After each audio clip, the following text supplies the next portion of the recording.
friends, welcome to sharmisamayal. கீழே இருக்கிற subscribe பட்டனை பிரஸ் பண்ணுங்க.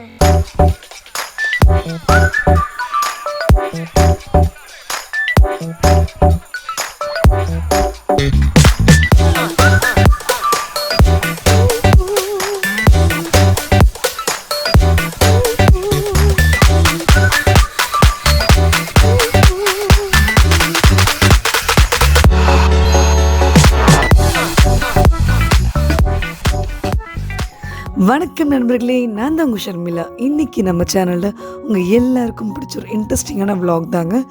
விலாக் பார்த்திங்கன்னா நான் மார்னிங்லேருந்து ஸ்டார்ட் பண்ணுறேன். ஒரு 6 o'clock போலே பார்த்திங்கன்னா பிரேக்ஃபாஸ்ட்டில் செய்ய ஆரம்பிச்சிட்டேன். இன்றைக்கி பார்த்திங்கன்னா முள்ளங்கியில் பார்த்திங்கன்னா ஸ்டஃப் பண்ண சப்பாத்தி மாதிரி பண்ண போகிறோம். அது மூலி பராத்தா அப்படின்னு சொல்லுவாங்க. ரொம்ப ஈஸிங்க. முள்ளங்கி நம்ம துருவிட்டு இந்த மாதிரி தண்ணியை நல்லா பிழிஞ்சு எடுத்துக்கணும். அப்புறம் நம்ம யூஸ்வலாக நம்ம கேரட்டோ இல்லை நீங்கள் கோஸ் பொருளோ பண்ணுவீங்க பாருங்கள், அந்த மாதிரி வதக்கிட்டு கொஞ்சம் தேவையான உங்களுக்கு மிளகாய் தூள் மசாலா பொருட்கள்லாம் போட்டுட்டு அப்புறமா கொஞ்சமாக மஸ்டர்ட் ஆயில் ஊற்றிக்கிறேன். அது ஒரு நல்ல டேஸ்ட்டை கொடுக்கும். ஸோ உப்பு இதில் பேசிக்கான பொருட்கள்லாம் எல்லாத்தையுமே போட்டுட்டு கொஞ்சமாக கொத்தமல்லி போட்டுட்டு வதக்கிட்டேன். அவ்வளோதான். ரொம்ப ஈஸியான ஸ்டஃபிங் தான் இது. மாவும் கிரேவியும் பார்த்தீங்கன்னா ஏற்கனவே நைட்டே பண்ணி வச்சுருந்தேன். ஏன்னா நெக்ஸ்ட் டே மார்னிங் எனக்கு பெரிய வேலை இருக்குன்றதுனால மார்னிங் பிரேக்ஃபாஸ்ட்டு கொஞ்சம் ஹெல்த்தியாகவும் கொஞ்சம் ஈஸியாகவும் பண்ண போகிறோம். அவ்வளோதான். ஸ்டஃபிங் எல்லாம் முடிச்சுட்டு ரொம்ப அழகாக பார்த்தீங்கன்னா இந்த பராத்தா ரெடி ஆகிடுச்சு. ரொம்ப ஹெல்த்தியானதுங்க. இதுக்கு காம்பினேஷன் பார்த்தீங்கன்னா தால் ஃப்ரை நான் நைட்டே பண்ணியிருந்தேன். ஸோ அதை தான் நான் வேஸ்ட் பண்ணாமல் திரும்ப மார்னிங்கும் யூஸ் பண்ணியாச்சு. நார்மலாக ப்ளெயினாக சப்பாத்தி பண்ணுறதை விட இது மாதிரி ஸ்டஃப் பண்ணி பார்த்தீங்கன்னா இந்த முள்ளங்கியில் நம்மளுக்கு தெரியாமலே உள்ளே போயிடும். ஸோ குட்டீஸ்க்கு ஏமாற்றி கொடுக்கலாம். ரொம்ப டேஸ்ட்டாகவும் இருக்கும். இன்றைக்கி பிரேக்ஃபாஸ்ட்டை குளிக்காமலே சாப்பிட்டாச்சு. பிகாஸ் ஒரு பெரிய வேலை பண்ண போகிறேன். இந்த பெட்ரூமில் பார்த்தீங்கன்னா ஒரு பெரிய பெயிண்டிங் பண்ண போகிறோம். எஸ், குட்டீஸ் நல்லா அழகாக பெயிண்டிங் பண்ணி வச்சுருப்பாங்க. நம்ம அதுக்கு மேலே பெயிண்டிங் பண்ண போகிறோம். அவ்வளோதான். ரொம்ப ப்ரொஃபஷ்னலாக பெயிண்டிங் பண்ண போகிறது இல்லை. எனக்கு தெரிஞ்சவளுக்கு ஓரளவுக்கு நம்ம அதை கவர் பண்ண போகிறோம். அவ்வளோதான். ஸோ அதுக்காக நான் ஃபஸ்ட்டு இந்த ஒவ்வொரு கார்னரில் இருக்கிற அந்த ரேக்ஸ் எல்லாம் எடுத்து வச்சுட்டேன். ஸோ இங்கே பெயிண்டிங் பண்ணுறதுக்கு ஈஸியாக இருக்கும்ன்றதுனால. பட் எனக்கு இந்த பேபி பிங்க் இதுக்கு மேலே போடுறதுக்கு பெருசாக ஒன்றும் இஷ்டம் இல்லை. கொஞ்சம் இந்த வாலை ஹைலைட் பண்ணி காமிக்கிறதுக்காக கொஞ்சம் ஒரு டபுள் கலர் மாதிரி ஆஃப் பிங்க் ஆஃப் ப்ளூ அப்படின்ற மாதிரி சும்மா ட்ரை பண்ணி பார்ப்போமேன்ட்டு ஒரு ட்ரை கொடுத்துருக்கேன். ஸோ அதுக்காக ஃபஸ்ட்டு நம்ம என்ன பண்ணோம்னா வாலை ஃபுல்லாக க்ளீன் பண்ணியாச்சு. இப்போவுமே நீங்கள் பெயிண்டிங் பண்ணுறீங்கன்னா ஃபஸ்ட்டு உங்களுக்கு டஸ்டிங் பண்ணுற வேலை பண்ணிவிடுங்க. அப்புறம் ஒரு நல்ல பாட்டு போட்டுட்டு கேட்டுட்டு பண்ணுங்கள். ஸோ வேலை பண்ணுற விஷயம் ரொம்ப இன்ட்ரெஸ்டிங்காக இருக்கும். கீழே பெயிண்ட் படாமல் இருக்கிறதுக்கு நம்ம கீழே நான் நியூஸ் பேப்பரை போட்டாச்சு. நெக்ஸ்ட் இந்த சாண்ட் பேப்பர் இருக்கும் பாருங்கள். இதில் நம்ம வாலை ஃபுல்லாக எடுத்து தேய்க்க போகிறோம். ஓரளவுக்கு நம்மளுக்கு இது க்ளீன் ஆகுதான் போகுது. எனக்கு சுத்தமாக நம்பிக்கையே கிடையாது. ஒரு ட்ரை கொடுப்போமே அப்படின்றதுக்காக தான் யூஸ்வலான ஆஸ்தான பெயிண்டிங் ட்ரெஸ்ஸையும் போட்டாச்சு. ஸோ நம்மளுக்கு புது ட்ரெஸ் போட்டோம்னா கண்டிப்பாக பெயிண்ட் படும். ஸோ இந்த ட்ரெஸ்ஸை எப்போவுமே பெயிண்டிங்காக தனியாக எடுத்து வச்சுட்டேன். இந்த மாதிரி மாஸ்கிங் டேப் பண்ணிட்டு உங்களுக்கு ஹார்ட்வேர் கடையிலே கிடைக்குது. எதுக்குன்னா நம்ம இந்த டிவைட் பண்ண போகிறோம்ல 2 கலராக பண்ணுறதுனால. ஸோ இந்த கலர் அதில் ஜாயிண்ட் ஆகக்கூடாதுன்றதுக்காக நான் அந்த டேப் முதல்ல ஸ்டிக் பண்ணிட்டேன். இப்போ குட்டீஸ் கொஞ்ச நாள் அவங்க பெயிண்டிங்கை ஸ்டாப் பண்ணிட்டாங்க. சரி, இனிமேல் நம்ம இது கொஞ்சம் நீட்டாக பண்ணலான்ட்டு இது ஒரு மேக் ஓவர் பண்ணுறதுனால இது எப்படி வரப்போகுது தெரியல. பட் ஸ்டெப் பை ஸ்டெப்பாக உங்களுக்கு நான் எல்லாமே அப்டேட் பண்ணுறேன். ஸோ இதே பெயிண்ட் தாங்க நான் ஆல்ரெடி அந்த புத்தா பிளேஸ்க்கு அடிச்சிருந்தேன் பாருங்கள். அதே பெயிண்ட் தான். ஸோ உங்களுக்கு ஐடியாக்காக நான் கொடுக்குறேன். சில பேருக்கு அது யூஸ் ஆகும்ன்ட்டு. நான் எப்பவுமே காஸ்ட்லி பெயிண்ட்லாம் ட்ரை பண்ண மாட்டேன். பிகாஸ் நம்மளாம் ப்ரொஃபஷ்னல் கிடையாது. ஜஸ்ட் இப்போ தான் ஒரு கற்றுக்குட்டியாக இருக்கிறதுனால நம்ம நார்மல் பெயிண்ட் வாங்கி இப்போதைக்கு நம்ம ட்ரை பண்ணுவோன்ட்டு பண்ணிகிட்ருக்கேன். பார்க்கலாம். இது நார்மலான வால் கிடையாது. குட்டீஸ் நிறைய வரைஞ்சிருக்காங்க. ஸோ நம்ம இதுக்கு மேலே கொஞ்சம் நல்ல ஒரு ஒயிட் கோட் கொடுக்கணும். இந்த மாதிரி ஒயிட் கோட்டிங் உங்களுக்கு கடையில் கிடைக்கிது. ஸோ இதுதான் நம்ம ஃபஸ்ட்டு வாங்கி நம்ம அடிக்க போகிறோம். இதுக்கு அழகாக ஒரு ட்ரே எடுத்துக்கிட்டு அப்புறம் இந்த மாதிரி ப்ரெஷ்ஷும் உங்களுக்கு அழகாக கிடைக்கிது.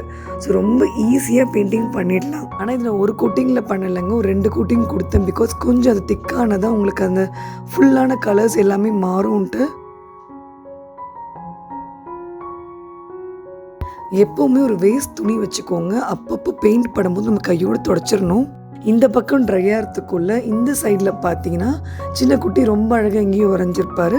ஸோ இதை நான் பிங்க் கலர்லேயே கொஞ்சம் கவர் பண்ண போகிறேன். ஸோ நல்ல ஒரு 1/2 an hour நல்லாவே try ஆகிடுச்சுங்க. 1/2 an hour to 1 hour கூட இருக்கும்னு நினைக்கிறேன். நான் அதுக்குள்ளே கொஞ்சம் வேலையெல்லாம் முடிச்சுட்டு வந்துட்டேன்.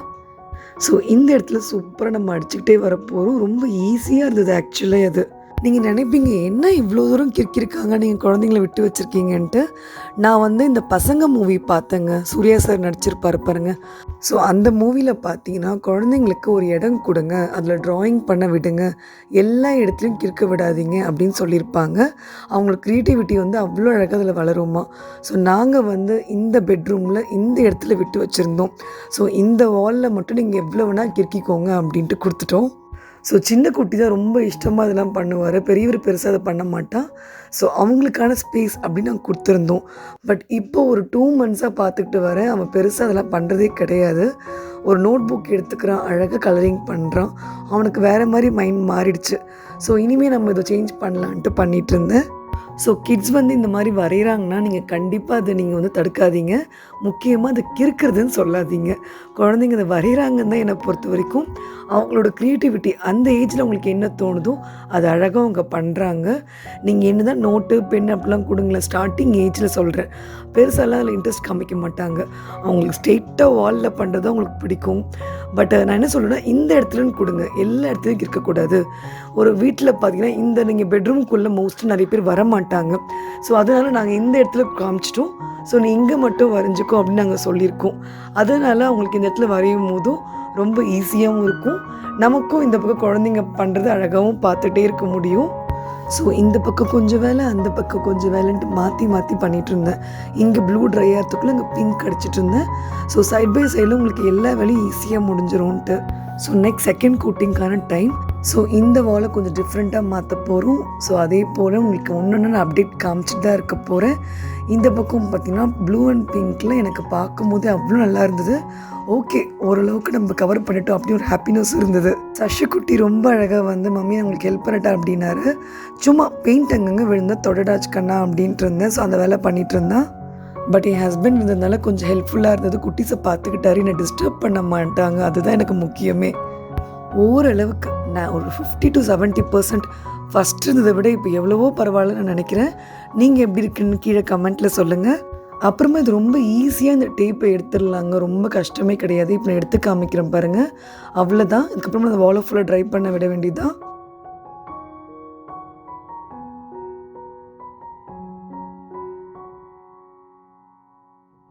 டைம் இந்த வேலையெல்லாம் பண்ணுறதுக்கு அப்படின்றதுக்குள்ளே 1:30 ஆகிடுச்சு. லஞ்ச் கிட்டே போல் அவர் கீரை மட்டும் கொஞ்சம் பண்ணி கொடுத்துட்டாரு. ஸோ சிம்பிளாக கீரையை வந்து ஒரு சைட் டிஷ்ஷாவோ இல்லை மெயின் டிஷ்ஷாவோ மாற்றிக்கலாம், ரசம் வச்சுக்கலாம் அப்படின்ட்டு கடகடன்ட்டு பண்ணிகிட்டு இருந்தேன். ஸோ பொன்னாங்கண்ணி கீரையை வந்து கொஞ்சம் காரமாக நல்ல மிளகெல்லாம் போட்டு ஒரு கூட்டு மாதிரி பண்ணியாச்சு. அப்புறம் பைனாப்பிள் ரசம், ரொம்ப பிடிச்ச ரசம் எங்கள் வீட்டில், கொஞ்சம் டிஃப்ரெண்ட்டாக இருக்கும்ன்ட்டு குட்டீஸ் ரொம்ப விரும்பி சாப்பிடுவாங்க. பைனாப்பிளை குட்டி குட்டியாக கட் பண்ணிக்கோங்க. அப்புறமா அதை கொஞ்சம் அரைச்சியும் எடுத்துக்கணும். இதுதான் பேசிக்கே. யூஸ்வலாக புளி தண்ணியில் அதை நான் செய்வேன், பருப்பு போட்டு பண்ண மாட்டேன். ஸோ இந்த மாதிரி பண்ண எங்கள் வீட்டில் ரொம்ப பிடிக்கும். ஸோ அந்த மெத்தடில் ரொம்ப ஈஸியான ரசம் தான் இது.